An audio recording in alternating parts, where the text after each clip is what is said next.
Hello बच्चों, कैसे हो आप सब। आज आपका पॉलिटेक्निक के प्रिपरेशन का 6th डे है। अगर आप किसी भी स्टेट की पॉलिटेक्निक की प्रिपरेशन कर रहे हैं तो आपका स्वागत है। देखिए बच्चों, किसी भी पॉलिटेक्निक की प्रिपरेशन के लिए, किसी भी स्टेट की पॉलिटेक्निक प्रिपरेशन के लिए पहले आपको एक चीज समझना पड़ेगा कि आपको चैप्टर याद करना है, ना कि कुछ चैप्टरों के एमसीक्यू याद करना है। क्योंकि बेसिकली मैं क्या देख रहा हूं कि बच्चे कुछ चैप्टरों के एमसीक्यू वगैरह याद कर लेते हैं। बच्चों ऐसा नहीं है, एग्जाम में ऐसा नहीं होता। आप बुरा मानो या अच्छा मानो, ये मैं आपके लिए भले के लिए एडवाइस दे रहा हूं।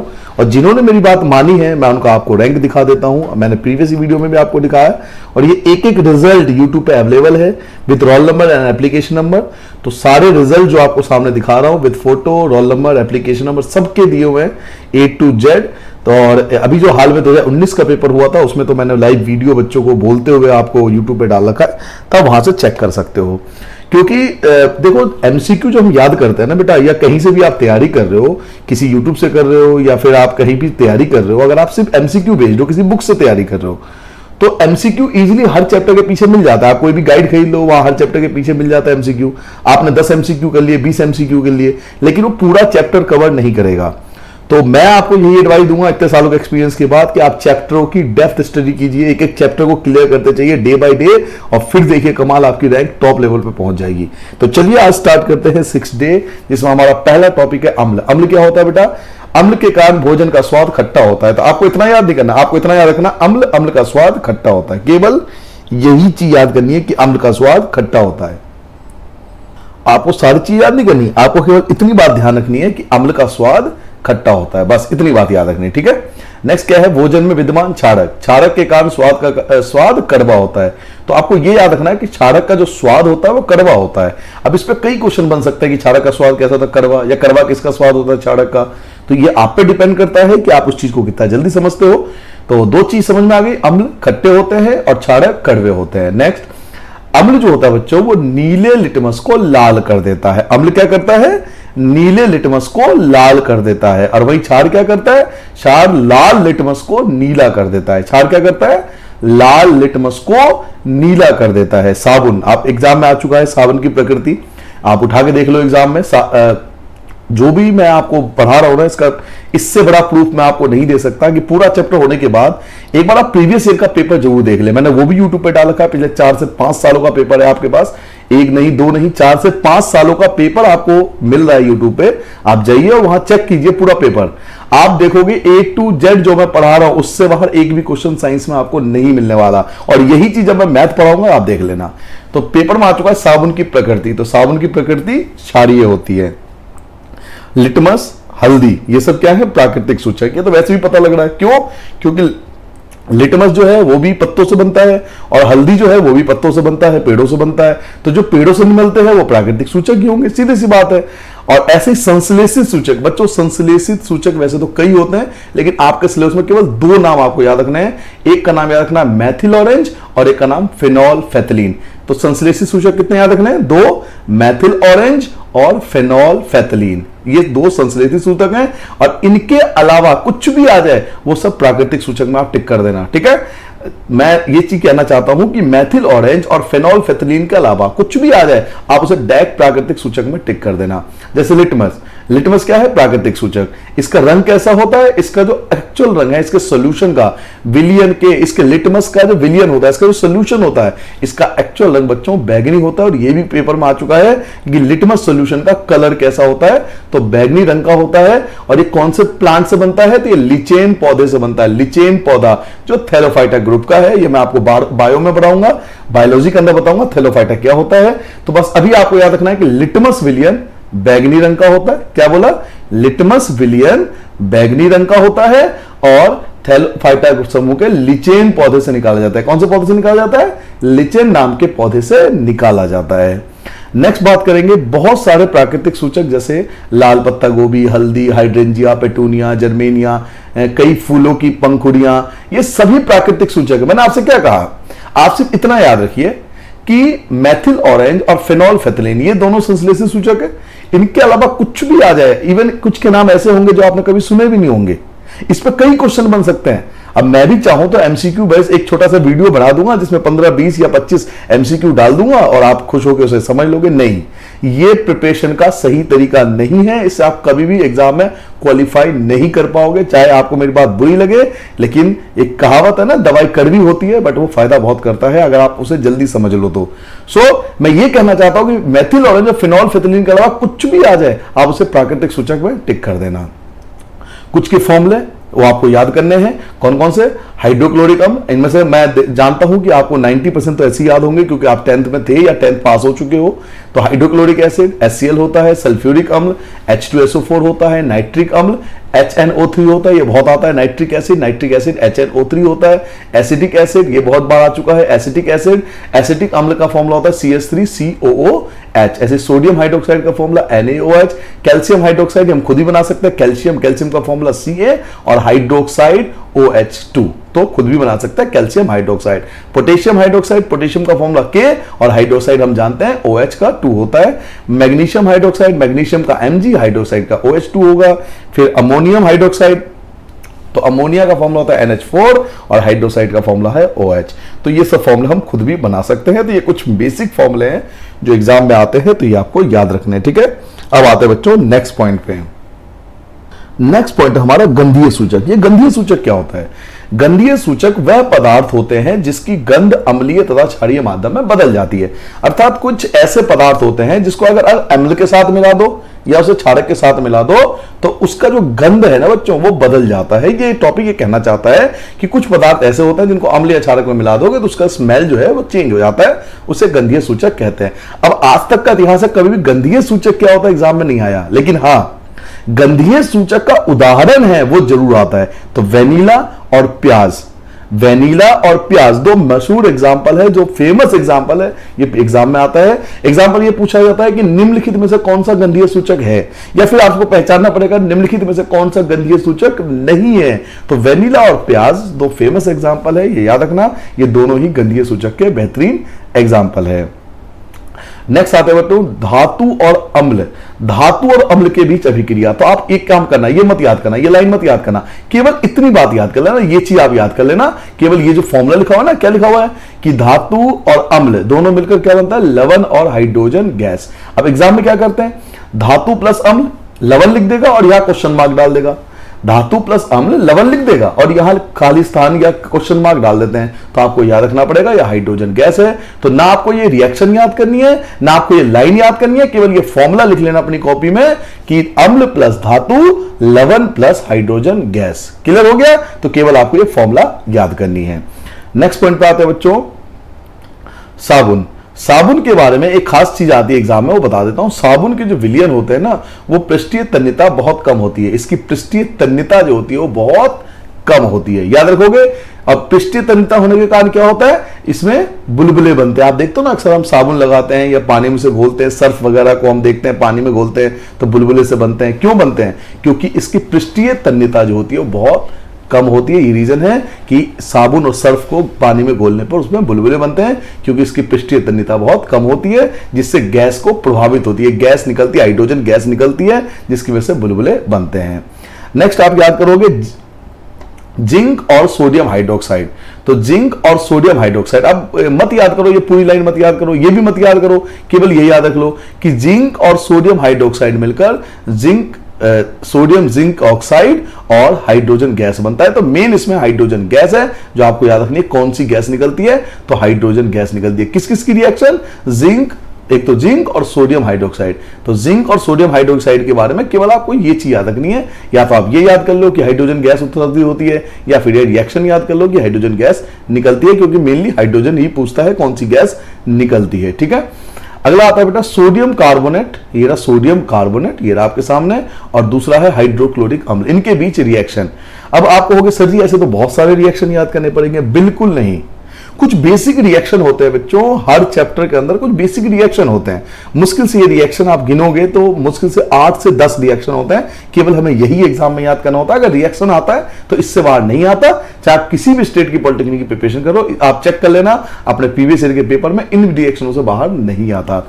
तो तो सोडियम कार्बोनेट और HCl जब रिएक्ट करता है तो सोडियम क्लोराइड, वाटर और कार्बन डाइऑक्साइड की फॉर्मेशन होती है। तो ये याद रखना, सोडियम कार्बोनेट और HCl मिलकर तीन चीज बनती है, सोडियम क्लोराइड, वाटर और कार्बन डाइऑक्साइड। ठीक है, अब आते हैं नेक्स्ट पॉइंट पे। तो नेक्स्ट पॉइंट क्या है बेटा? नेक्स्ट पॉइंट हमारा है कि जो सोडियम हाइड्रोजन कार्बोनेट है, सोडियम हाइड्रोजन कार्बोनेट जब ये HCl के साथ रिएक्ट करेगा तो क्या बनेगा? तो बच्चों फिर से वही चीज बनेगी, sodium chloride, H2O and carbon dioxide. तो एक चीज आप याद कर लो कि HCl के साथ सोडियम कार्बोनेट रिएक्ट करे या HCl के साथ सोडियम हाइड्रोजन कार्बोनेट रिएक्ट करे। HCl के साथ या तो सोडियम कार्बोनेट या HCl के साथ सोडियम हाइड्रोजन कार्बोनेट रिएक्ट करे, इन दोनों ही केस में तीन चीज इक्वल बनती है और सेम बनती है। क्लियर हो गया? नेक्स्ट पॉइंट क्या है हमारा?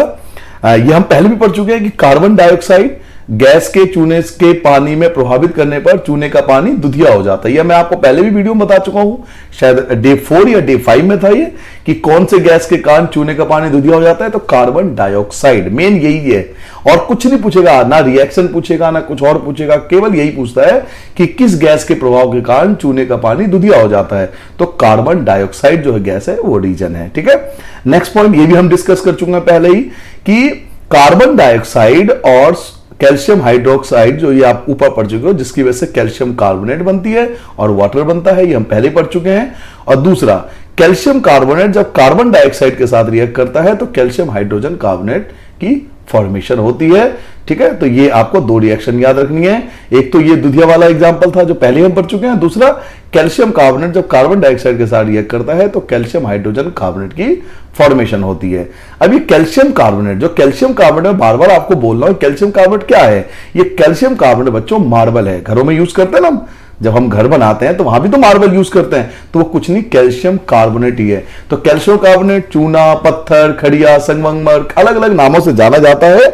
तो आप याद रखना, मार्बल वर्ड याद रखना, जितने भी घरों में मार्बल यूज होते हैं बच्चों, सब कैल्शियम कार्बोनेट के ही बने होते हैं। नेक्स्ट पॉइंट है, या तो आप ये पूरी लाइन याद कर लो कि धातु कार्बोनेट एवं धातु हाइड्रोजन कार्बोनेट अम्ल के साथ अभिक्रिया करके लवण, कार्बन डाइऑक्साइड एवं जल बनाते हैं, या आप केवल ये याद कर लो कि धातु कार्बोनेट अम्ल के साथ मिलकर, धातु कार्बोनेट अम्ल के साथ मिलकर लवण, कार्बन डाइऑक्साइड और जल बनाते हैं। या फिर धातु हाइड्रोजन कार्बोनेट, दोनों सेम ही है कि एक में धातु कार्बोनेट है, एक में धातु हाइड्रोजन कार्बोनेट है, ये भी अम्ल के साथ मिलकर सेम ही चीज बनाता है, लवण, कार्बन डाइऑक्साइड और जल। तो अम्ल के साथ धातु कार्बोनेट हो या अम्ल के साथ धातु हाइड्रोजन कार्बोनेट, जैसे मैंने बताया HCl एक मैंने एग्जांपल बताया था ऊपर, तो वो इसी का एग्जांपल था। HCl धातु कार्बोनेट के साथ हो या अम्ल धातु हाइड्रोजन कार्बोनेट के साथ हो, बनता तीन ही चीज है, लवण, कार्बन डाइऑक्साइड और जल। नेक्स्ट पॉइंट है बेटा कि जब सोडियम हाइड्रोक्साइड और हाइड्रोक्लोरिक एसिड रिएक्ट करता है, जब सोडियम हाइड्रोक्साइड, यहां बेटा NaOH आएगा, यहां NaOH कर लेना। जब सोडियम हाइड्रोक्साइड और HCl ये दोनों रिएक्ट करते हैं तो NaCl नमक की फॉर्मेशन होती है और प्लस में वाटर बनता है, H2O बनता है। तो सॉल्ट की फॉर्मेशन कैसे होती है, नमक की फॉर्मेशन कैसे होती है? तो दो चीजों को मिलाकर एक NaOH, यहां NaOH आएगा, NaOH और HCl सोडियम हाइड्रोक्साइड और HCl दोनों मिलाकर सॉल्ट की फॉर्मेशन होती है और प्लस में वाटर बनता है। ठीक है, नेक्स्ट पॉइंट है, अम्ल और क्षार परस्पर एक दूसरे को प्रभाव को समाप्त कर देते हैं। आपसे पूछा जाएगा कि अम्ल किसके प्रभाव को समाप्त करता है, तो क्षार के, और क्षार किसके प्रभाव को समाप्त करता है, अम्ल के। ये एक दूसरे के जो इफेक्ट होते हैं उसको न्यूट्रल कर देते हैं, खत्म कर देते हैं। अम्ल फिनोल्फेथिलीन विलयन को रंगहीन कर देता है। अम्ल क्या करता है? जो फिनोल्फेथिलीन आपने पढ़ा था ना ऊपर कि एक संश्लेषी सूचक है, तो जितने भी एसिड होते हैं वो फिनोल्फेथिलीन के विलयन को रंगहीन कर देता है, पानी जैसा बना देता है। वहीं जो क्षार होता है वो फिनोल्फेथिलीन को गुलाबी रंग कर देता है। दोनों में क्या फर्क है? अम्ल जो होता है वो फिनोल्फेथिलीन को रंगहीन कर देता है। अब आपसे पूछेगा अम्ल फिनोल्फेथिलीन के साथ रिएक्ट करके कौन सा रंग बनाता है, तो रंगहीन आएगा। वहीं जब क्षार फिनोल्फेथिलीन के साथ रिएक्ट करता है बच्चों तो वो गुलाबी रंग बनाता है। तो दो बात याद रखनी है, अम्ल प्लस फिनोल्फेथिलीन रंगहीन और क्षार प्लस फिनोल्फेथिलीन गुलाबी रंग। क्लियर हो गया? नेक्स्ट पॉइंट है, या तो आप ये याद कर लो कि अम्ल और क्षार मिलकर लवण और जल बनते हैं, इसे उदासीन अभिक्रिया कहते हैं। या आप इतना याद रखो कि अम्ल और क्षारक, अम्ल और क्षारक, यहां बेटा अम्ल आएगा, यहां अम्ल कर लेना, यहां पे अम्ल आएगा। ये देख रहे हो ना, ये गलत लिखा हो, यहां अम्ल लिखना। अम्ल और क्षारक मिलकर बेटा लवण और जल बनता है। अम्ल और क्षारक मिलकर क्या बनता है? लवण और जल। याद रखोगे कि अम्ल और क्षारक दोनों मिलकर लवण और जल बनता है, और इस अभिक्रिया को हम उदासीन अभिक्रिया भी कहते हैं। नेक्स्ट रिएक्शन आपको याद करना है कि कॉपर ऑक्साइड और HCl, कॉपर ऑक्साइड और HCl ये दोनों मिलकर क्या बनाते हैं? तो कॉपर ऑक्साइड और HCl दोनों मिलकर बनते हैं कॉपर क्लोराइड और वाटर। ये दोनों, इन दोनों की फॉर्मेशन होती है। इसमें आप याद कर सकते हो कि कॉपर ऑक्साइड में तनु हाइड्रोक्लोरिक एसिड मिलाने पर रंग नीला हरित हो जाता है। जो नीला रंग होता है वो हरे कलर में चेंज हो जाता है। तो आप ये चीज याद कर सकते हो कि ब्लू कलर जो ग्रीन कलर में कन्वर्ट हो जाता है इस रिएक्शन के कारण। नेक्स्ट आप फॉर्मूला क्या याद करोगे कि धातु ऑक्साइड, जितने भी धातु ऑक्साइड होते हैं वो अम्ल के साथ मिलकर, धातु ऑक्साइड अम्ल के साथ मिलकर लवण और जल बनाते हैं। अब मुझे याद है अभी 2019 में एग्जाम में आया कि धातु ऑक्साइड की प्रकृति क्या होती है। तो नेक्स्ट पॉइंट देखो क्या लिखा हुआ है, धातु ऑक्साइड क्षारीय प्रकृति की होती है। मैं आपसे कह रहा हूं ना, इससे बड़ा प्रूफ नहीं हो सकता किसी टीचर के पास कि जो भी आप वीडियो में पॉइंट पढ़ रहे हो, ये सारे पॉइंट पढ़ने के बाद एक बार पूरा वीडियो देख लो, अपनी कॉपी में सारे पॉइंट लिख लो, और उसके बाद आप प्रीवियस ईयर का पेपर जो मैंने अपलोड कर रखा है आप जाके चेक कर लो। चारों पेपर चेक करना, आप बताना कि कौन सा क्वेश्चन इस चैप्टर में जो बाहर से आया, मैं भी जानना चाहूंगा। इससे बाहर नहीं मिलेगा आपको, आप बिलीव करिए, इन पॉइंट्स को याद कर लीजिए, आप एग्जाम में बहुत अच्छी रैंक ले आओगे। क्योंकि हम केवल 20 या 25 या 30 MCQ पढ़ के नहीं जा रहे भाई, वो तो किसी भी किताब के पीछे मिल जाएगी। कोई भी आप बुक खरीद लोगे, गाइड खरीद लोगे, वहां MCQ भरे पड़े हैं। लेकिन वो प्रिपरेशन का तरीका नहीं है, क्योंकि आप MCQ पढ़ोगे बच्चों, एक क्वेश्चन के 10 प्रकार से MCQ बन सकते हैं। आप कितना याद करोगे? तो बेहतर है आप चैप्टर को पॉइंट टू पॉइंट लिख लो, ताकि आपके सारे पॉइंट्स एक साथ आ जाएं। उसके बाद कोई भी MCQ बन जाए आपको उसका आंसर पता होगा। जैसे आप पूछा था धातु ऑक्साइड, तो धातु ऑक्साइड क्षारीय प्रकृति की होती है। क्लियर हो गया? धातु ऑक्साइड क्षारीय प्रकृति की होती है। 2019 में अभी क्वेश्चन भी आया था ये। नेक्स्ट पॉइंट हमारा है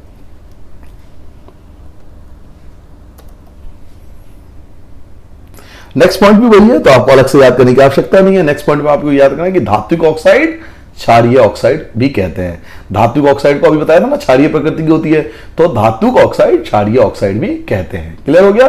तो धातु ऑक्साइड क्षारीय होती है, बस इतना याद रखो। ऐसे ही अम्ल एवं क्षारक की अभिक्रिया के समान ही अधात्विक ऑक्साइड, अधात्विक ऑक्साइड जब क्षारक के साथ अभिक्रिया करता है तो यह भी लवण और जल बनाता है। तो इस हिसाब से जो अधात्विक ऑक्साइड होती है बच्चों, आधात्विक ऑक्साइड याद रखना, आधात्विक ऑक्साइड, मैं फिर से बोल रहा हूं, आधात्विक ऑक्साइड जो होती है बच्चों वो क्षारीय प्रकृति की होती है। आधात्विक ऑक्साइड क्षारीय प्रकृति होती है। धात्विक ऑक्साइड और अधात्विक ऑक्साइड दोनों में थोड़ा सा डिफरेंस है, तो इस चीज का ध्यान रखना। नेक्स्ट है अम्ल। अम्ल विद्युत का सुचालक है या कुचालक है? आप टिक कर देना, विद्युत का सुचालक होता है। अम्ल विद्युत का सुचालक होता है, अम्ल विद्युत का कंडक्टर होता है। अम्ल में विद्युत का प्रवाह इसलिए होता है क्योंकि अम्ल विलयन में हाइड्रोजन आयन पाया जाता है। अम्ल विद्युत का सुचालक क्यों है? क्योंकि उसमें हाइड्रोजन आयन पाया जाता है, जिसके कारण उसमें इलेक्ट्रिकल फ्लो होती है। तो कोई भी एसिड गुड कंडक्टर क्यों होता है? क्योंकि उसमें हाइड्रोजन आयन पाया जाता है। तो इतनी बातें मत याद करना, केवल इतना याद करना अम्ल विद्युत का सुचालक है। क्यों? क्योंकि उसमें हाइड्रोजन आयन होता है। ऐसे ही ग्लूकोज एवं अल्कोहल, क्या ग्लूकोज अल्कोहल विद्युत का चालन है? नहीं। ग्लूकोज और अल्कोहल ये आ चुका है एग्जाम के अंदर कि ग्लूकोज और अल्कोहल गुड कंडक्टर है या नहीं है, तो ग्लूकोज और अल्कोहल विद्युत का गुड कंडक्टर नहीं है। नेक्स्ट है बेटा, हाइड्रोजन आयन स्वतंत्र रूप में नहीं रह सकते। जितने भी हाइड्रोजन आयन है वो स्वतंत्र रूप में नहीं रह सकते, लेकिन ये जल के अणुओं के साथ मिलकर रह सकते हैं, मतलब वाटर के साथ ये रह सकते हैं। इसलिए हाइड्रोजन आयन को, जितने भी हाइड्रोजन आयन होते हैं उसको हम H+ या हाइड्रोनियम आयन H3O से दर्शाते हैं। हाइड्रोजन आयन को किससे दर्शाते हैं? आपको ये सब याद करने की आवश्यकता नहीं, बस इतना याद रखो, हाइड्रोजन आयन। हाइड्रोजन आयन को कैसे लिखते हैं? H+ या हाइड्रोनियम आयन को कैसे लिखते हैं? तो हाइड्रोनियम आयन को लिखते हैं H3O+, H3O-। और ये कब बनता है आयन? जब कोई भी अम्ल वाटर के साथ मिलाया जाता है तो ये आयन बनते हैं। तो जल में H3O+ या H+ आयन प्रदान करते हैं। अम्ल अगर जल के साथ मिल जाए, अम्ल किसके साथ, एक काम करना, अब 43 पॉइंट छोड़ देना क्योंकि उसका आंसर यहां भी है, मिल जाएगा कि अम्ल जब जल में मिलता है, अम्ल और जल जब मिलते हैं तो कौन सी गैस बनती है? एक तो H3O+ या H+ आयन बनता है। तो आप ये याद कर लेना, इस पॉइंट की जगह ये याद कर लेना। ऐसे ही जब क्षारक जल में मिलता है, ये तो अम्ल प्लस जल था, अम्ल और जल जब मिलता है ऐसे लिखोगे कॉपी में, अम्ल प्लस जल डैश H3O+ और H+, ये बनता है। ऐसी बच्चों जब क्षारक जल में मिलता है तो ये हाइड्रोक्साइड OH- बनाया था। तो क्या कॉपी में कैसे लिखोगे? क्षारक प्लस जल और डैश करके लिख लो OH-, बस इतना याद करना है, पूरा लाइन याद करने की आवश्यकता ही नहीं है। क्षारक प्लस जल डैश करके लिख लो OH-, ठीक है।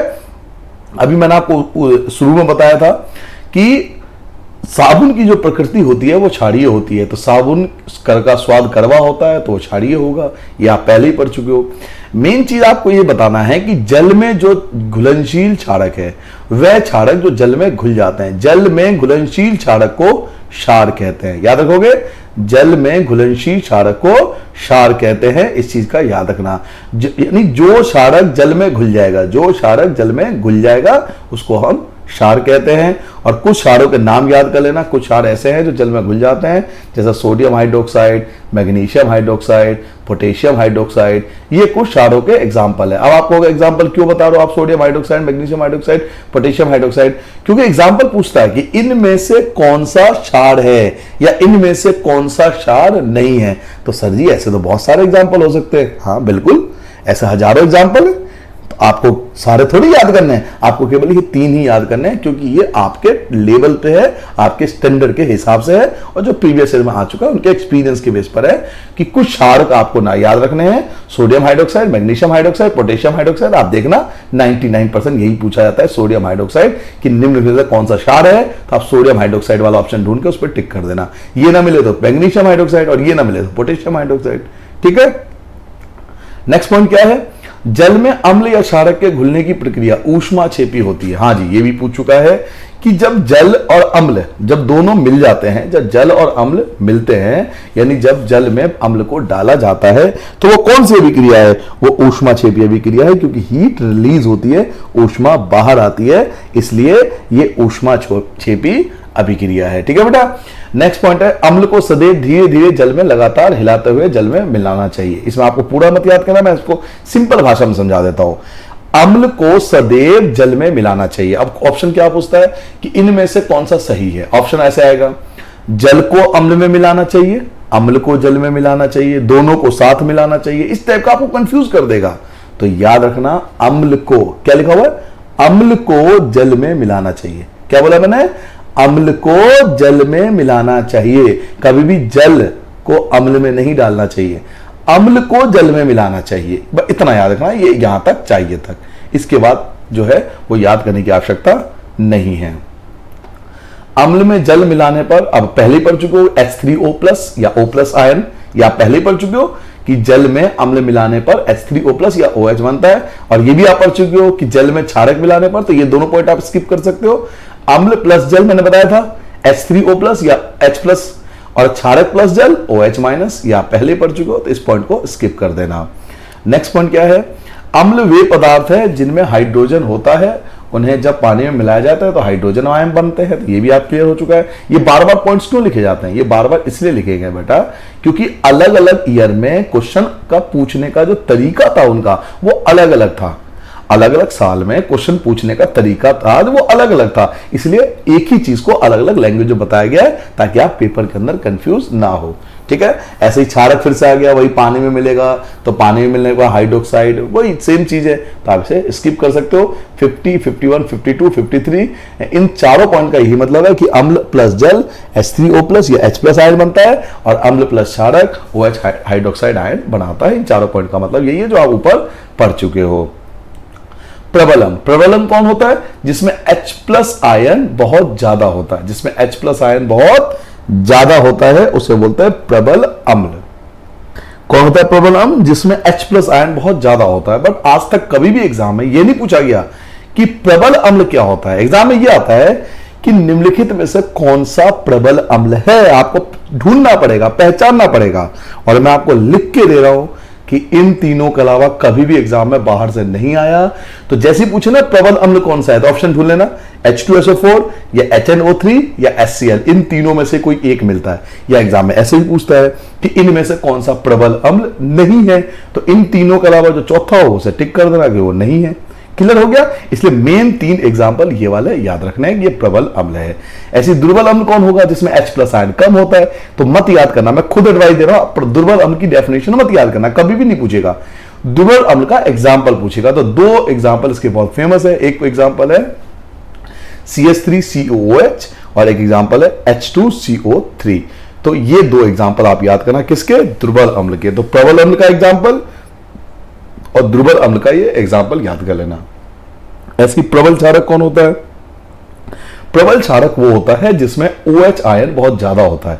OH आयन बहुत ज्यादा होता है, लेकिन फिर एडवाइस दूंगा कि डेफिनेशन नहीं पूछेगा, एग्जाम्पल में पहचानना पड़ता है कि निम्न में से कौन सा प्रबल क्षारक है। तो केवल 2 याद रखो प्रबल क्षारक, एक NaOH और KOH, सोडियम हाइड्रोक्साइड, एक सोडियम हाइड्रोक्साइड और एक पोटेशियम हाइड्रोक्साइड, ये दोनों ही प्रबल क्षारक है। ऐसे दुर्बल क्षारक कौन कौन सा है, तो दुर्बल क्षारक है Na4OH, CaOH2, MgOH2, AlOH2। तो ये सब दुर्बल क्षारक है। तो बेसिकली इन 4 पॉइंट से हमें क्या समझ में आया, इन चारों पॉइंट को मैं शॉर्ट में बताता हूं। प्रबल अम्ल H+ आयन ज्यादा होगा, दुर्बल अम्ल H+ आयन कम होगा, प्रबल क्षारक OH- ज्यादा होगा, दुर्बल क्षारक OH- कम होगा। लेकिन ये चीज नहीं आती बेटा, ये चीज पेपर में पूछते ही नहीं वो लोग। वो ये पूछते हैं कि प्रबल अम्ल कौन सा है, तो इन तीनों में से एक होगा। दुर्बल अम्ल कौन सा है, तो इन दोनों में से कोई एक होगा। प्रबल क्षारक कौन सा है, तो इन दोनों NaOH या KOH में से कोई होगा। और दुर्बल क्षारक कौन है, तो इन चारों में से कोई एक होगा। या उल्टा भी आ सकता है कि प्रबल अम्ल कौन सा नहीं है, तो इन ये 3 तो आपको मिलेंगे, एक चौथा होगा जो नहीं होगा प्रबल अम्ल। तो इस तरह से आपको इन चारों की डेफिनेशन ना याद करके एग्जाम्पल पे फोकस करना है। आप इसी पे मैं चाहूं तो 20 क्वेश्चन बना दूंगा, लेकिन आप कंफ्यूज जाओगे क्योंकि आपने केवल MCQ पढ़ा है, चैप्टर को डेप्थ हो गया नहीं समझा। आप किसी भी बुक के जो MCQ क्वेश्चन आप जब तैयारी कर रहे हो वो उठा के देख लेना, और ये पूरा चैप्टर करने के बाद देख लेना क्या फर्क आता है, दोनों में आपको फर्क समझ में आ जाएगा। सावित्रिक सूचक क्या होता है, सावित्रिक सूचक होता है अनेक सूचकों का मिश्रण। इतना याद रखो, सावित्रिक सूचक क्या होता है, अनेक सूचकों का मिश्रण। बाकी याद करने की आवश्यकता नहीं है, मत याद करो। सावित्रिक सूचक अनेक सूचकों का मिश्रण, ठीक है। PH scale, pH scale hydrogen ion की सांद्रता को ज्ञात करने के लिए स्केल है। किसके लिए है, हाइड्रोजन आयन की सांद्रता। क्या ज्ञात करता है पीएच स्केल से, हाइड्रोजन आयन की सांद्रता की ज्ञात करते हैं कि हाइड्रोजन आयन की सांद्रता कितनी है। पी का मतलब होता है प्रोटेंज, पी का मतलब होता है प्रोटेंज, प्रोटेंज वर्ड होता है जर्मन वर्ड होता है जिसका मतलब होता है पावर, शक्ति, और एच मतलब हाइड्रोजन, तो पावर ऑफ हाइड्रोजन। तो आप पीएच से ही फुल फॉर्म से याद कर सकते हो, पावर ऑफ हाइड्रोजन। तो ये हाइड्रोजन की पावर को नापता है। अब पीएच जो है उसकी बात करें तो इसमें टोटल 14 होते हैं, 0 से 14 तक इसके स्केल पाए जाते हैं। तो पीएच स्केल में याद करना कि 0 से 14 स्केल पाए जाते हैं, जिसमें 7 से कम अगर क्षारीय प्रकृति है तो 7 से क्षारीय प्रकृति है तो 7 से अधिक होगा। अगर पीएच स्केल 7 से ज्यादा है तो वो क्षारीय प्रकृति का होगा, अगर पीएच 7 से कम है तो वो अम्लीय प्रकृति का होगा। और आई होप मुझे लगता है सबको पता होगी ये बात। और उदासीन जो होता है वो 7 होता है। तो ये कभी एग्जाम में पूछते भी नहीं, बस एक बार उदासीन आया हुआ है कि उदासीन का पीएच कितना होता है, तो 7 होता है। अब एग्जाम में क्या आता है ये बातें करते हैं, इन पे इतना फोकस नहीं करते क्योंकि एग्जाम में ये बेसिक बातें कभी नहीं पूछेगा, उन्हें पता है कि सबको पता है ये बातें। एग्जाम में क्या पूछना है, एग्जाम में ये पूछते हैं कि हमारे शरीर का पीएच कितना होता है। तो हमारे शरीर का पीएच होता है 7.0 से 7.8 के बीच में। हमारे शरीर का पीएच 7.0 से 7.8 के बीच में काम करता है। हाँ, हालांकि अगर ब्लड का आ जाए कि ब्लड का पीएच कितना होता है तो 7.4, याद रखना ब्लड का पीएच 7.4, बट एन एवरेज हमारे पूरे शरीर का पीएच 7.0 से 7.8 के बीच होता है। 7 पानी पीते हो ना आप तो 7 हो गया। और ऐसी कुछ चीजें ऐसी हैं जिनको जो बहुत ज्यादा क्षारीय प्रकृति की होती है। तो एट एन एवरेज देखा गया है कि बॉडी का पीएच 7 से 7.8 के बीच में होता है। केवल ब्लड का पूछे तो 7.4 होता है। आपने सुना होगा अम्लीय वर्षा, तो अम्लीय वर्षा क्या होता है, जिसका पीएच मान 5.6 से कम हो। याद रखोगे, अम्लीय वर्षा, अम्लीय वर्षा क्या होती है बेटा, जिसका पीएच मान 5.6 से कम हो उसे अम्लीय वर्षा कहते हैं। ठीक है, तो अम्लीय वर्षा के बारे में याद रखना 5.6। बाकी ये पॉइंट है, अम्लीय वर्षा से जब नदी प्रभावित होती है तो नदी के पीएच का मान कम हो जाता है। ऐसे में जलीय जीवधारियों की उत्तरजीवता कठिन हो जाती है, उनकी डेथ हो जाती है एसिड रेन की वजह से, क्योंकि ऑक्सीजन की मात्रा कम हो जाती है। तो ये बेसिक बातें हैं। शुक्र का वायुमंडल सल्फ्यूरिक अम्ल के मोटे श्वेत एवं पीले बादलों से बना है। जी हाँ, आपने शुक्र ग्रह सुना होगा नाम। तो उसका जो वायुमंडल है, एटमॉस्फेयर है, वो कौन से एसिड से बना हुआ एग्जाम्पल आया था, तो ये एग्जाम्पल याद रखना, सल्फ्यूरिक एसिड। किससे बना हुआ है? सल्फ्यूरिक एसिड से बना हुआ है इसका वायुमंडल। अच्छी उपज के लिए जो पीएच है वो कितना होना चाहिए? अच्छी उपज के लिए पीएच जो होना चाहिए बेटा, नॉर्मली 6 से 7 के बीच में होना चाहिए। लिखा हुआ है आदर्श मिट्टी का पीएच 6 से 7 के बीच होना चाहिए। आइडियल जो सॉइल होता है बच्चों, उसका पीएच मान 6 से 7 के बीच में होना चाहिए। अच्छा, उदर में उत्पन्न रस, आपको पता होगा हमारे स्टमक के अंदर एक एसिड है, उस एसिड का नाम है हाइड्रोक्लोरिक एसिड, और ये बहुत ज्यादा आ चुका है। और इसका क्योंकि एसिड है तो पीएच मान 7 से कम होगा, इसमें याद करने की आवश्यकता ही नहीं है। बस ये याद रखो कि पेट का जो हमारे स्टमक है उसमें कौन सा एसिड होता है? हाइड्रोक्लोरिक एसिड होता है, जो भोजन को पचाने में सहायता करता है, help in digestion of food. तो इस पूरे पॉइंट में 72 वाले इतने सारी बातें मत याद करना, केवल एक चीज याद कर लेना कि हमारे पूरे जो स्टमक है उसके अंदर हाइड्रोक्लोरिक एसिड होता है, जो फूड को डाइजेस्ट करने में हेल्प करता है। और कभी कभार अपच की स्थिति में क्या होता है? अधिक मात्रा में एसिड निकल आती है, जिसके कारण हमें दर्द और जलन का अनुभव होता है, जिसे हम बोलते हैं एसिडिटी। बोलते हो ना, कई बार एसिडिटी हो जाती है, तो आप आराम से बोलो एसिडिटी। तो एसिडिटी तो बोल लो, एसिड को हिंदी बोलते हैं अम्ल। तो वो अम्ल के कारण होता है। कौन से अम्ल के कारण होता है? हाइड्रोक्लोरिक एसिड के कारण होता है। तो इसको बचने के लिए हमें क्या करना चाहिए? अगर पेट में जलन हो तो क्या करना चाहिए? तो नॉर्मली हम अलग अलग कंपनियों की जो आजकल दवाइयां आ रही है, इनो, गैसोफास्ट, ये सब नाम सुने होंगे, तो वो सब कुछ नहीं है, वो सब एक एंटा एसिड है। क्या होता है बेटा? एंटा एसिड बोलते हैं, जो अम्ल और क्षारक दोनों मिल जाते हैं, वो एक बेस होता है। तो एंटा एसिड हम यूज करते हैं, जो एक क्षारक है। हमारे पेट में अम्ल था, हमने क्षारक खा लिया, और हम जानते हैं अम्ल और क्षारक एक दूसरे के प्रभाव को खत्म कर देते हैं। तो एक एंटा एसिड का नाम याद कर लो, मैग्नीशिया हाइड्रोक्साइड। मैग्नीशिया हाइड्रोक्साइड या मिल्क ऑफ मैग्नीशिया, ये एक एंटा एसिड का नाम है, जो नॉर्मली इनो वगैरह में पाई जाती है, जो हम यूज करते हैं अपने घरों में। तो एक एंटा एसिड का नाम याद कर लोगे, मिल्क ऑफ मैग्नीशिया। ठीक है। मुंह के पीएच का मान 5.5 से कम होने पर दांतों का क्षय प्रारंभ हो जाता है। जी हाँ, हमारा टूथ डिके कब होता है? दांत टूटने कब शुरू हो जाते हैं बच्चों? दांत टूटने तब शुरू हो जाते हैं जब मुंह का पीएच 5.5 से कम हो। कितना कम हो? अगर मुंह का पीएच 5.5 से कम हो जाए तो हमारे दांत टूटने स्टार्ट हो जाते हैं। और दांतों का जो इमेल होता है कैल्शियम फास्फेट से बना होता है, जो शरीर का सबसे कठोर पदार्थ है। दांतों जो हमारे दांतों का इनमेल होता है, इनेमल होता है, वो किससे बनता है? वो बनता है कैल्शियम फास्फेट से, जो हमारे बॉडी का सबसे हार्ड पार्ट होता है। तो नेक्स्ट पॉइंट भी यही है, मुंह में बैक्टीरिया के कारण जब मुंह का पीएच 5.5 से कम हो जाए तो दांत टूटना शुरू हो जाएंगे। तो आपको अलग से याद करने की आवश्यकता नहीं है। आपने देखा होगा कभी मधुमक्खी का डंक मार देते हैं, मधुमक्खी के कारण डंक के कारण हमें बहुत ज्यादा जलन महसूस होता है। क्यों महसूस होता है? क्योंकि मधुमक्खी मेथनोइक एसिड नाम की एक एसिड हमारे बॉडी में छोड़ देती है, जिसके कारण हमें दर्द महसूस होता है। उस केस में हमें कोई ना कोई दुर्बल चारा का उपयोग करना चाहिए। तो आप इसमें बस ये याद कर लेना, तो मधुमक्खी जब डंक मारती है, या कोई छोटी चींटी भी होती है ना लाल कलर की, ये तो इस टाइप के जो इंसेक्ट्स होते हैं वो नॉर्मली एसिड छोड़ देता है हमारी बॉडी में। तो एसिड आंसर पे टिक कर देना, एसिड छोड़ देता है, जिसके कारण हमें जलन महसूस होता है। ऐसे नेटल एक पौधे का नाम है, जिसके डंक के कारण, ये उसके जो पत्ते होते हैं उसके कारण उसमें मेथनोइक एसिड पाया जाता है। कौन सा एसिड पाया जाता है? मेथनोइक एसिड पाया जाता है। नेटल के डंक में ऊपर जो पत्ते हैं उसमें मेथनोइक एसिड पाया जाता है। तो एसिड का नाम पूछता है। अब कुछ बेसिक एसिड जो एग्जाम में आ चुके हैं उनके टेबल की बात करेंगे कि आपको याद रखना है कि किसमें कौन सा एसिड होता है। जैसे सिरका में पाया जाता है एसिटिक एसिड। संतरे और नींबू में पाया जाता है सिट्रिक एसिड। इमली में पाया जाता है टर्टरिक एसिड। टमाटर में पाया जाता है ऑक्सैलिक एसिड। दूध से दही में पाया जाता है लैक्टिक एसिड। और चींटी के डंक और नेटल के डंक में पाया जाता है मेथनोइक एसिड। तो ये कुछ बेसिक नेचुरल एसिड है जो आपके नाम याद करने हैं। एक बार दोबारा बताता हूँ, सिरके में एसिटिक एसिड। संतरा और नींबू, एग्जाम में ऐसा आता है कि संतरे में कौन सा एसिड पाया जाता है। इस प्रकार से आपसे एग्जाम में पूछा जाएगा, तो इस बात का ध्यान रखें कि कैसे तैयारी करनी है। तो एग्जाम में बेसिकली क्या होता है बेटा, ऐसे पूछता है कि संतरे में कौन सा एसिड होता है, ऐसे पूछेगा नींबू में कौन सा एसिड होता है, इमली में कौन सा एसिड होता है, टमाटर में कौन सा एसिड है, दही में कौन सा एसिड है।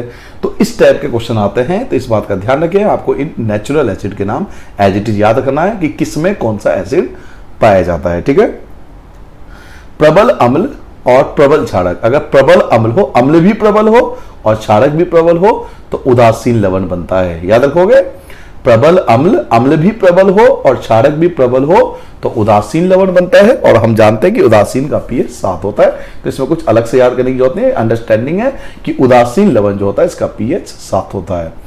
लेकिन प्रबल अम्ल हो, दुर्बल क्षारक हो, देखो प्रबल अम्ल है, अब प्रबल जो होगा वो आंसर आएगा। प्रबल अम्ल है ना, तो अम्लीय लवण बनेगा और अम्ल का pH 7 से कम होता है। कितना सिंपल है याद करना। अगर दोनों ही प्रबल है तो उदासीन होगा, प्रबल अम्ल है तो अम्लीय लवण बनेगा। और अगर प्रबल क्षारक है, देखो क्षारक क्या है, प्रबल मजबूत है, तो क्षारीय लवण बनेगा और क्षारक का pH 7 से ज्यादा होता है। तो ये 3 बातें याद कर लोगे। दोनों प्रबल है तो उदासीन लवण, प्रबल अम्ल है तो अम्लीय लवण, प्रबल क्षारक है तो क्षारीय लवण।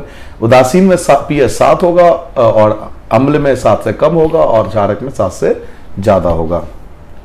नेक्स्ट पॉइंट हम पहले ही पढ़ चुके हैं कि सोडियम हाइड्रोक्साइड कैसे बनता है। याद होगा, आपको स्टार्टिंग में बताया था कि सोडियम हाइड्रोक्साइड या सोडियम क्लोराइड कैसे बनता है, सोडियम क्लोराइड कैसे बनता है। तो सोडियम क्लोराइड 2 चीजों से मिलकर बनती है, एक हाइड्रोक्लोरिक अम्ल HCl, हाइड्रोक्लोरिक अम्ल, और सोडियम हाइड्रोक्साइड। तो आप इतना मत याद कर लेना, केवल एक चीज याद कर लेना, HCl हाइड्रोक्लोरिक अम्ल HCl plus sodium hydroxide NaOH, और डैश डाल के लिख लेना सोडियम क्लोराइड NaCl। याद रखोगे, HCl प्लस NaOH, डैश डाल के लिख लेना NaCl। बस इतना याद रखना कि हाइड्रोक्लोरिक अम्ल और सोडियम हाइड्रोक्साइड दोनों मिलकर सोडियम क्लोराइड बनता है। और सोडियम क्लोराइड जो हम घरों में यूज करते हैं, नमक NaCl, sodium chloride common salt बोलते हैं। कॉमन सॉल्ट जो हम अपने घरों में यूज करते हैं, उस नमक का नाम है सोडियम क्लोराइड NaCl। वो एक उदासीन लवण है, वो एक न्यूट्रल सॉल्ट है। ऐसी खनिज नमक कहां से प्राप्त होती है, तो खनिज नमक बच्चों समुद्र के सूखने से प्राप्त होती है। जब समुद्र का कोई हिस्सा सूख जाता है ना, तो उसको, उसके अंदर जो बड़े बड़े पत्थर बचते हैं, उसको हम तोड़कर, कोयले की तरह उसको तोड़कर, उसे पीस कर हमसे नमक बनाते हैं, उसे खनिज नमक भी बोलते हैं। नेक्स्ट है आपका सोडियम हाइड्रोक्साइड के बारे में कुछ बातें याद रखना। सोडियम हाइड्रोक्साइड क्लोर क्षार प्रक्रिया द्वारा क्षार उत्पन्न किया जाता है। सोडियम हाइड्रोक्साइड कौन सी प्रक्रिया द्वारा बनता है, तो क्लोर क्षार प्रक्रिया, इंग्लिश में बोलते हैं क्लोर एल्कैली प्रोसेस। तो सोडियम हाइड्रोक्साइड का जो निर्माण होता है, NaOH का जो निर्माण होता है, वो क्लोर एल्कैली प्रोसेस द्वारा, क्लोर क्षार प्रक्रिया द्वारा होता है। ये एग्जाम में आ चुका है, तो इतना याद रखना, क्लोर क्षार प्रक्रिया द्वारा होता है। किसका निर्माण, सोडियम हाइड्रोक्साइड का। और ये बनता कैसे है, तो इसके लिए रिएक्शन याद कर लो कि NaCl और H2O, NaCl और H2O दोनों मिलकर NaOH, Cl2 और H2 का निर्माण करता है। ठीक है, तो इतनी याद रखनी है आपको। ऐसे सोडियम हाइड्रोक्साइड उत्पन्न करने वाली प्रक्रिया को क्लोर क्षार प्रक्रिया कहते हैं, पहले हम पढ़ चुके हैं। और क्या क्या बनता है इसमें, क्लोरीन भी बनता है, हाइड्रोजन गैस भी बनता है। नेक्स्ट है सोडियम हाइड्रोक्साइड उपयोग कहां होता है। सोडियम हाइड्रोक्साइड का उपयोग क्या होता है, तो आप सारे पॉइंट ऐसे याद कर लोगे नहीं, कुछ बेसिक बात है। ग्रीस याद कर लो, ग्रीस हटाने में, अपमार्जक बनाने में, सर्फ एंड डिटर्जेंट सुना है ना, साबुन एंड सोप एंड डिटर्जेंट, तो साबुन एंड अपमार्जक में, ग्रीस हटाने में, साबुन अपमार्जक में, कागज उद्योग में, कृत्रिम फाइबर में, सिंथेटिक फाइबर से बोलते हैं, विरंजक चूर्ण बनाने में। अब मुझे याद है अभी क्वेश्चन आया था कि विरंजक चूर्ण जो होता है वो किससे बनता है, किस कारण से बनता है, तो बच्चों वो सोडियम हाइड्रोक्साइड की वजह से बनता है। और सोडियम हाइड्रोक्साइड का फॉर्मूला क्या होता है, NaOH। हम ये ऊपर जान चुके हैं कि सोडियम हाइड्रो, देखो ना, सोडियम का फॉर्मूला होता है Na और हाइड्रोक्साइड का फॉर्मूला होता है OH। तो सोडियम हाइड्रोक्साइड का पूरा फॉर्मूला बन गया NaOH। क्लियर हो गया। तो क्या क्या बात जानी हमने सोडियम हाइड्रोक्साइड के बारे में। एक तो सोडियम हाइड्रोक्साइड क्लोर क्षार प्रक्रिया द्वारा बनता है, दूसरा उसका रिएक्शन कि NaCl और H2O मिला देंगे तो सोडियम हाइड्रोक्साइड क्लोरीन और हाइड्रोजन बनेगा। तीसरा हमने जाना इसका इस्तेमाल कहां कहां होता है, ग्रीस हटाने में, साबुन अपमार्जक में, कागज में, कृत्रिम फाइबर में, विरंजक चूर्ण में। और इसका रासायनिक जो फॉर्मूला होता है वो होता है NaOH। और अब मैं गारंटी देता हूं, किसी भी स्टेट के हो आप, अगर आपके पॉलिटेक्निक में कभी भी सोडियम हाइड्रोक्साइड का क्वेश्चन आया होगा तो आप चेक कर लेना, इस पॉइंट से बाहर नहीं आया होगा जो यहां पर पढ़ा है। हमने पढ़ लिया ना, फॉर्मूला पढ़ लिया, कैसे बनता है ये भी पढ़ लिया, उसका यूज क्या है बस ये पढ़ लिया, यही तो है, और कुछ जानना नहीं इसके बारे में। नेक्स्ट है विरंजक चूर्ण। ठीक है, तो विरंजक चूर्ण जिसको हम बोलते हैं कैल्शियम ऑक्सीक्लोराइड, क्या बोलते हैं बेटा? Calcium oxychloride. तो अक्सर पूछा जाता है कि विरंजक चूर्ण का वैज्ञानिक नाम क्या है, रासायनिक नाम क्या है? तो बच्चों विरंजक चूर्ण का वैज्ञानिक नाम कैल्शियम ऑक्सीक्लोराइड, और इसको ब्लीचिंग पाउडर बोलते हैं इंग्लिश में। क्या बोलते हैं? Bleaching powder. तो देखो आप अपनी फेयर कॉपी में क्या क्या लिखोगे?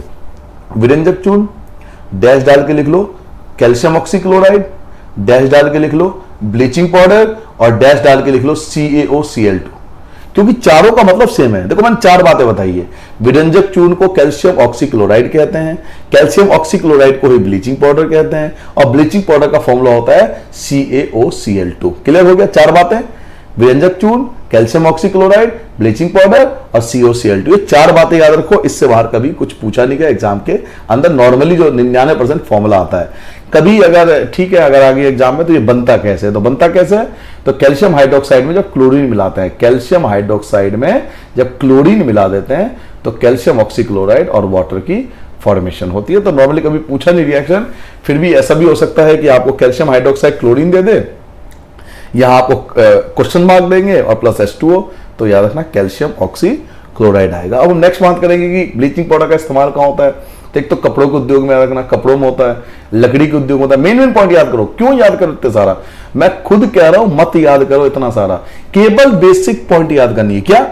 कपड़ों में, लकड़ी में, फिर कपड़ों में आ गया लॉन्ड्री का मतलब वही है कपड़ों में, उसे सफेद करने के लिए, ठीक है, वो एक ही चीज है। रासायनिक उद्योग में, कहां पे?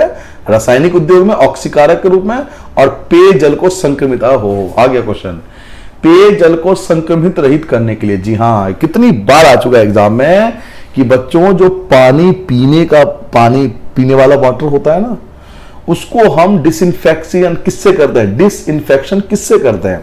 उसको किससे हम उसमें से कीटाणुओं को, उनमें से बैक्टीरिया को हम मारते हैं? किससे इस्तेमाल करके?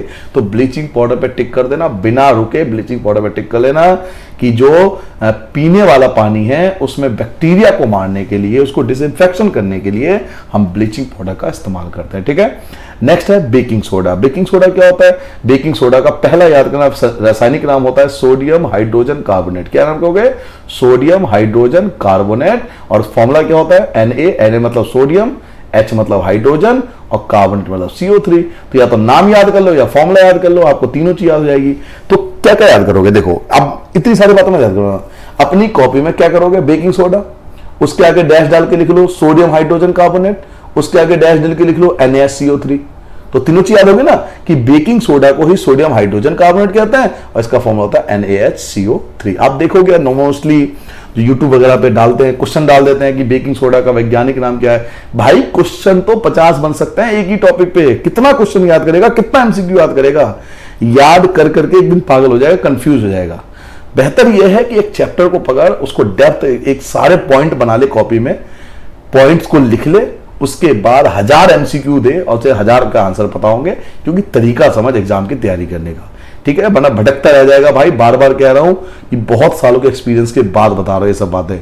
देखिए बेकिंग सोडा का वैज्ञानिक नाम होता है सोडियम हाइड्रोजन कार्बोनेट और फॉर्मूला क्या होता है? NaCO3। तो तीनों याद कर लेना। अब बेकिंग सोडा का एक बहुत बड़ा यूज है, इसको इस्तेमाल करते हैं बेटा पकोड़े में इस्तेमाल करते हैं। अब अक्सर आता है कि निम्नलिखित में से किसका इस्तेमाल पकोड़े बनाने में होता है? तो बेकिंग सोडा का। क्लियर हो गया? बेकिंग सोडा का इस्तेमाल पकोड़े बनाने में होता है, उसको खास्ता करने के लिए, उसे और करारे करने के लिए, क्रिस्पी करने के लिए। नेक्स्ट, बेकिंग सोडा बनता कैसे है? तो बेकिंग सोडा के लिए 2 रिएक्शन कराने पड़ते हैं। पहले NaCl नमक को वाटर के साथ मिलाते हैं, फिर कार्बन डाइऑक्साइड और अमोनिया, ये चारों चीज मिलाकर 2 चीज बनती है, अमोनियम क्लोराइड और सोडियम हाइड्रोजन कार्बोनेट। ठीक है, तो ये रिएक्शन आप याद करना कब? जब पूछा जाए कि सोडियम हाइड्रोजन बेकिंग सोडा का निर्माण कैसे होता है। अब एग्जाम में कैसे आता है? ये सब आपको लिख के देगा, ये सब लिख के देगा, ये भी यहां तक पूरा लिख के देगा। यहां क्वेश्चन मार्क डाल देते हैं, क्योंकि उनका मेन मकसद ये जानना है ना कि आपको पता है कि नहीं पता कि हाँ बेकिंग सोडा ही आएगा।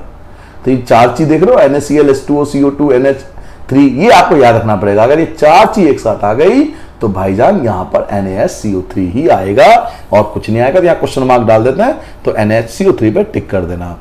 अच्छा, नेक्स्ट पॉइंट पे आते हैं। जो NaCO3 है ना, बेकिंग सोडा, अभी जो आपने पढ़ा है बेकिंग सोडा, अगर हम इसको हीट करें, इसको गर्म करें, तो 3 चीज बनती है। कौन कौन सा?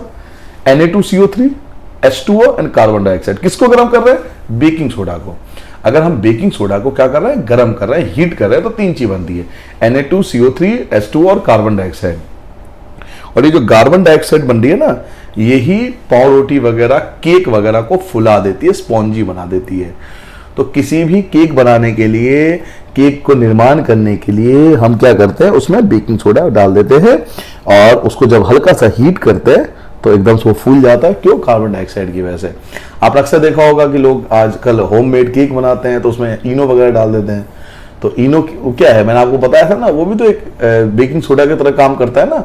तो वो भी एक NaSCO3 है, उसमें थोड़ी उसकी मात्रा, तो उसको जब हीट करोगे तो सीधी सी बात है कार्बन डाइऑक्साइड की वजह से वो फुला देगा उस चीज को। ठीक है, तो इस चीज को आपको समझना है।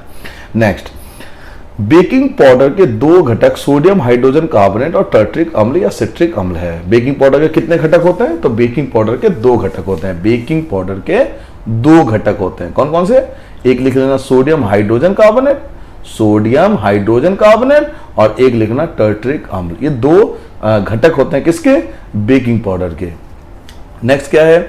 सोडियम हाइड्रोजन कार्बोनेट, जिसको हम बेकिंग सोडा कहते हैं, का उपयोग प्रति अम्ल के रूप में भी किया जाता है। प्रति अम्ल का मतलब याद होगा, मैंने आपको पेट वाला एग्जांपल दिया था कि कभी कभार स्टमक में ज्यादा गलत खाना खाने से या ज्यादा खाना खाने से एसिड ज्यादा रिलीज होता है। आपको पेट वाला एग्जांपल दिया था ना मैंने, तो उसमें भी हम इसका इस्तेमाल कर सकते हैं। किसका? बेकिंग सोडा का, सोडियम हाइड्रोजन कार्बोनेट। अभी मैंने इनो का एग्जांपल लिया। इनो, लोग अक्सर, इनो तो कंपनी का नाम है ना भाई, उसके अंदर जो पाउडर है ना, उसमें सोडियम हाइड्रोजन कार्बोनेट की मात्रा पाई जाती है। ठीक है, तो इस चीज का ध्यान रखना कि ये सब एक ही चीज है, बार बार आपको घुमाया जा रहा है। तो सोडियम हाइड्रोजन कार्बोनेट एक का इस्तेमाल हम प्रति अम्ल के रूप में करते हैं। पेट में अगर कोई दर्द होता है तो उसको उदासीन करने के लिए हम बेकिंग पाउडर का इस्तेमाल करते हैं। ठीक है, नेक्स्ट क्या है? वही बेकिंग पाउडर को जब गर्म किया जाता है, पहले पढ़ चुके हो, इसको क्या बताऊं मैं, इसमें यही वाला पॉइंट है कि sodium hydrogen carbonate baking powder को जब गर्म करते हैं तो 3 चीज बनती है, Na2CO3 H2 और कार्बन डाइऑक्साइड। और कार्बन डाइऑक्साइड क्या करता है? केक को फुला देता है। तो यही चीज लिखा हुआ देखो, बेकिंग पाउडर गर्म किया जाता है तो sodium hydrogen carbonate, carbon dioxide gas और कार्बन अपघटित हो जाता है। कार्बन डाइऑक्साइड गैस के कारण केक फूल जाता है और हल्का हो जाता है। क्यों इतनी बातें याद कर रहे हो? अरे भाई रिएक्शन याद कर लो ना। इतना याद रखो कि बेकिंग पाउडर को हीट करेंगे तो कार्बन डाइऑक्साइड रिलीज होगी जो केक को फुला देगा। बस खत्म हो गई बात। इतनी बकवास याद करने की आवश्यकता नहीं है। मैं क्यों लिख रखा है भाई? मुझे तो समझाना है ना आपको, इसलिए मैंने लिख रखा है। वरना समझाने, इतना याद करने की जरूरत नहीं है। जो समझदार बच्चा होगा वो इस तीनों पॉइंट से, इस पूरे तीनों पॉइंट से केवल ये रिएक्शन याद कर लेगा। उसमें ये भी कवर हो जाएगा, ये भी कवर हो जाएगा, ये भी कवर हो जाएगा। नेक्स्ट क्या है? बेकिंग पाउडर में टर्ट्रिक अम्ल सोडियम कार्बोनेट को समाप्त करने के लिए मिलाया जाता है। अगर बेकिंग पाउडर में टर्ट्रिक अम्ल नहीं होगा तो केक सोडियम कार्बोनेट की उपस्थिति के कारण कड़वा हो जाएगा। ठीक है, याद रखना। बेकिंग पाउडर हम किसको मिलाते हैं? बेकिंग पाउडर में टर्ट्रिक अम्ल को नहीं मिला होगा। अगर टर्ट्रिक अम्ल नहीं मिलाएंगे ना तो केक जो होगा वो कड़वा हो जाएगा, क्योंकि उस केक के अंदर क्या है? Sodium carbonate. और सोडियम कार्बोनेट क्या होता है? क्षारक होता है, और क्षारक के कारण कड़वा स्वाद होता है। याद हो गया? तो केक, जब हम केक बनाते हैं ना तो बेकिंग पाउडर के साथ उसमें टर्ट्रिक अम्ल भी होता है। तो टर्ट्रिक अम्ल क्या करता है? सोडियम कार्बोनेट को न्यूट्रल कर देता है, उसके प्रभाव को खत्म कर देता है, क्योंकि ये तो अम्ल है, टर्ट्रिक अम्ल है और सोडियम कार्बोनेट क्षारक है। तो सोडियम कार्बोनेट और अम्ल दोनों एक दूसरे के इफेक्ट को खत्म कर देंगे। क्लियर? तो इससे केक जो होगा कड़वा नहीं होगा। सोडियम कार्बोनेट के इफेक्ट को खत्म कर देता है। नेक्स्ट, बेकिंग पाउडर का और इस्तेमाल कहाँ कहाँ होता है? एक तो प्रति अम्ल में पहले ही पढ़ चुके हो, पेट के दर्द में, प्रति अम्ल में, खाद्य में, डबल रोटी में, तो ये भी पढ़ चुके हो। ये दोनों पॉइंट कवर हो चुका है। 2 चीज और याद कर लो। हाँ देखिए, 2017 का पेपर उठा के देखना, यूट्यूब पे डाला था मैंने, उसमें आया हुआ है कि बेकिंग अग्निशामक यंत्र में किसका इस्तेमाल होता है? अग्निशामक यंत्र में बेकिंग सोडा का इस्तेमाल होता है। याद रखना। और बेकिंग सोडा का इस्तेमाल बेकिंग पाउडर बनाने में भी किया जाता है। बेकिंग सोडा का इस्तेमाल बेकिंग पाउडर में भी होता है। अब आ गया धोने का सोडा। तो आप इसमें 3 चीज याद कर लोगे। धोने का सोडा, डैश लगा लो। पहले इसका नाम, इसका रासायनिक नाम क्या है? तो sodium carbonate decahydrate. Sodium carbonate decahydrate, क्या नाम बेटा? धोने का सोडा, वॉशिंग सोडा इंग्लिश में बोलते हैं। इसका रासायनिक नाम क्या है? Sodium carbonate decahydrate. और फॉर्मूला क्या है? सोडियम के लिए Na2, कार्बोनेट के लिए CO3, डेका होता है 10, डेका के लिए क्या होता है 10, और हाइड्रेट मतलब वाटर H2O। तो या तो आप नाम याद कर लो या आप फॉर्मूला याद कर लो, या आपकी चॉइस है। तो पूरी लाइन मत याद करना, कॉपी में इतना धोने का सोडा लिख लोगे। एक समझदार बच्चा क्या करेगा? एक जो नालायक बच्चा होगा वो तो पूरा याद करेगा, फिर वो एग्जाम में नहीं हो पाएगा क्लियर, क्योंकि वो चीज को रट रहा है। उस चीज को समझो, धोने का सोडा, डैश डाल दो आगे, उसके आगे लिख लो इसका नाम कि ये भाई सोडियम कार्बोनेट डेकाहाइड्रेट है, और उसके आगे एक और डैश लिख लो उसका फॉर्मूला Na2CO3 10H2, और वो ऐसे भी याद हो जाएगा भाई Na2, देखो सोडियम पहले क्या लिखा, सोडियम तो Na2, कार्बोनेट CO3, डेका मतलब 10, और हाइड्रेट मतलब H2O, तो बन गया ना सोडियम कार्बोनेट डेकाहाइड्रेट, खत्म हो गया। नेक्स्ट आता है बेटा निर्जल सोडियम कार्बोनेट को समानतः सोडा ऐश भी कहते हैं। क्या कहते हैं? Soda ash. जो सोडियम कार्बोनेट होता है निर्जल वाला, जो निर्जल सोडियम कार्बोनेट होता है उसको हम नॉर्मली एक और नाम से जानते हैं, इसको हम सोडा ऐश भी कहते हैं। अब सोडियम कार्बोनेट जो होता है उसके उत्पादन में 3 चीज चाहिए। सोडियम कार्बोनेट के उत्पादन में कितनी चीज चाहिए? 3। एक तो नमक चाहिए, NaCl चाहिए, एक अमोनिया चाहिए, एक कार्बन डाइऑक्साइड चाहिए। इन तीनों को मिलाकर बनाया जाता है। तो पहले तीनों को मिला दो, ये रहा रिएक्शन, तीनों को मिला दो, NaCl को, NH3 को, CO2 को, तीनों को मिला दो। मिला दिया आपने तीनों को मिला दिया। किस को मिलाया? एक तो NaCl ये रहा, एक NH3 और एक कार्बन डाइऑक्साइड, तीनों को मिला दिया। तीनों को मिलाने पे क्या बना? NH4Cl जो कि अमोनियम क्लोराइड है, और NaSCO3 जो कि सोडियम हाइड्रोजन कार्बोनेट है। ठीक है, तो ये सोडियम कार्बोनेट के उत्पादन के लिए हमें 3 चीज कच्चा चाहिए। तो एग्जाम में क्या आता है? एग्जाम में ये सब कुछ नहीं पूछता, एग्जाम में ये सब कभी नहीं आया। एग्जाम में केवल एक चीज आता है कि सोडियम कार्बोनेट के उत्पादन में निम्नलिखित में कौन सा कच्चा पदार्थ नहीं है। ये 3 तो होगा, चौथा कुछ और देगा, तो बेटा ये कच्चा पदार्थ है सोडियम कार्बोनेट के निर्माण के लिए। नेक्स्ट क्या है? अब देखिए आपने सोडियम का वो बना लिया था, बेकिंग पाउडर बना लिया, ये रहा बेकिंग पाउडर आपका, याद है ना बेकिंग पाउडर, खाने का सोडा जिसे आप बोलते हो। तो NaSCO3 आपने बना लिया। अब जब NaSCO3 को हम हीट करेंगे, गर्म करेंगे, तो आपको पता था, याद करो कि अगर हम बेकिंग पाउडर को हीट करेंगे तो Na2CO3 H2 और कार्बन डाइऑक्साइड बनेगा। कार्बन डाइऑक्साइड के कारण याद होगा आपको पावरोटी बन जाती है, याद है? केक बनाने में इस्तेमाल होता है, याद हो गया। तो पहले हमने क्या करा, पहले पूरा प्रोसेस समझो। पहले हमने इन तीनों को मिलाकर क्या बनाया? अमोनियम क्लोराइड और बेकिंग पाउडर, बेकिंग सोडा। फिर बेकिंग सोडा को हमने हीट करा तो हमारा बना सोडियम कार्बोनेट। इस पे ध्यान दो, सोडियम कार्बोनेट। अब सोडियम कार्बोनेट के अंदर हमने 10 मॉलिक्यूल ऑफ वाटर मिलाया तो जाके बना Na2CO3 10H2O जो कि वॉशिंग सोडा है। तो वॉशिंग सोडा बनाने के लिए कोई डायरेक्ट प्रोसेस नहीं है बच्चों, यही चीज एग्जाम में याद रखना। वॉशिंग सोडा के निर्माण के लिए 3 स्टेप फॉलो करने पड़ते हैं। वॉशिंग सोडा के निर्माण में 3 स्टेप होता है। पहले ये वाला रिएक्शन ताकि बेकिंग पाउडर बन जाए, फिर बेकिंग पाउडर से सोडियम कार्बोनेट बनाया जाता है, फिर सोडियम कार्बोनेट में 10 मॉलिक्यूल ऑफ वाटर मिलाकर उसमें उसे वॉशिंग सोडा में कन्वर्ट कर दिया जाता है। तो वॉशिंग सोडा का कोई डायरेक्ट फॉर्मूला नहीं है, 3 स्टेप में ये बनता है। अच्छा, इसका इस्तेमाल कहाँ होता है धोने का सोडा में? तो कांच में, साबुन में, कागज में, या सीधी सी बात है इन सबको धोने के लिए इस्तेमाल होता होगा, खत्म, क्योंकि नाम ही है धोने का सोडा।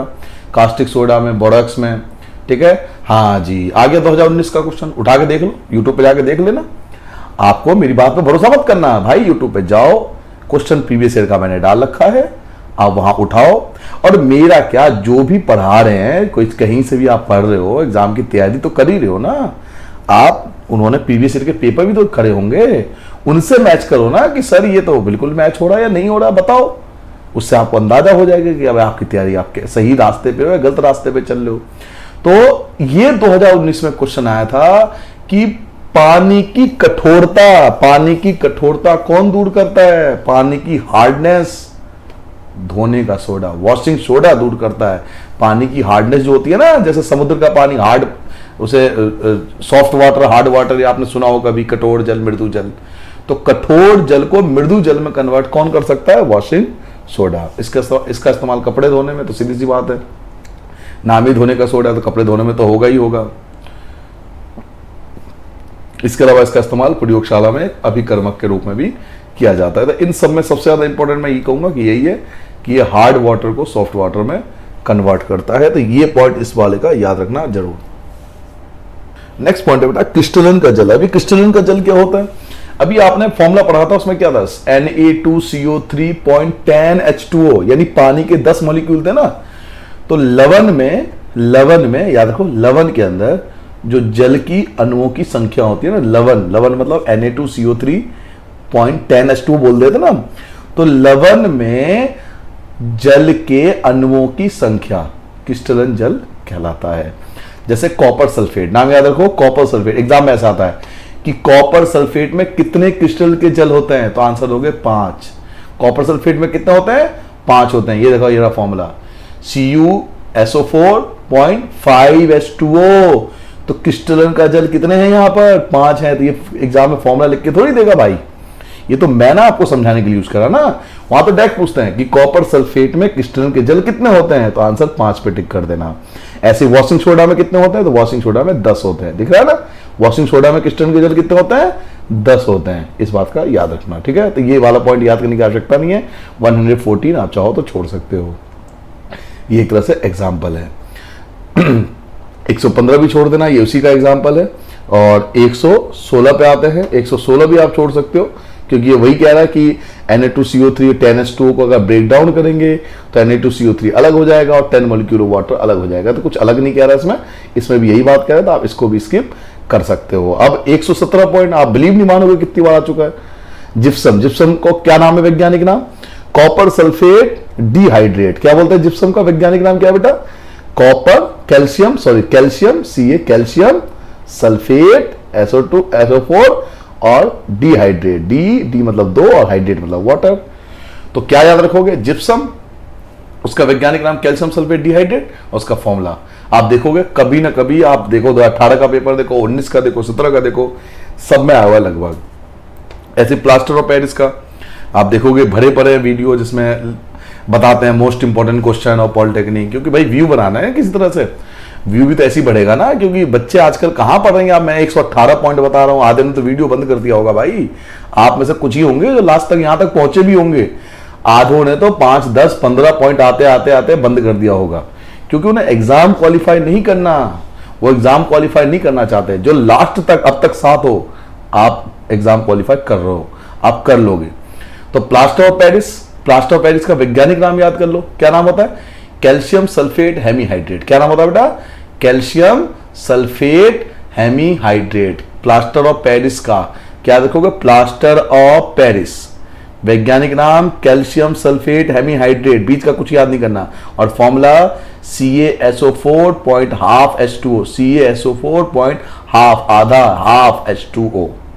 तो 3 बातें याद रखो, कैल्शियम प्लास्टर ऑफ पेरिस के बारे में 3 बातें आपने याद करी। कौन कौन सी 3 बातें आपने ध्यान दी। पहली चीज कि प्लास्टर ऑफ पेरिस का वैज्ञानिक नाम कैल्शियम सल्फेट हेमीहाइड्रेट है, और दूसरा CaSO4.5H2O।